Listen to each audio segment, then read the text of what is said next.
আসসালামু আলাইকুম রহমতুল্লাহ। প্রিয় দর্শক, কেমন আছেন? ভালো, আমি আলহামদুলিল্লাহ ভালো আছি। আর আমি এই মুহূর্তে আছি রাজনগর উপজেলার মুন্সিবাজার ইউনিয়নের করিমপুর সরকারি প্রাথমিক বিদ্যালয় মাঠ।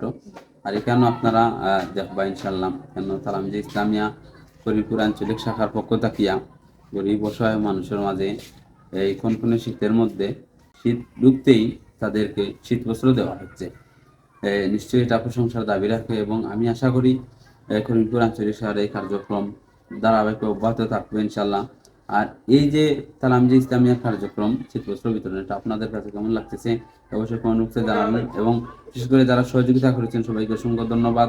এবং বিশেষ করে করিমপুর গ্রামের প্রবাসী যারা দূরপ্রবাস থেকে তাদেরকে সহযোগিতা করে তালামজি ইসলামিয়ার মাধ্যমে গরিব অসহায় মানুষদেরকে এই শীতবস্ত্র উপহার দেওয়ার ব্যবস্থা করে দিয়েছেন। সবাইকে অসংখ্য ধন্যবাদ জানিয়ে সমাপ্তি করছি।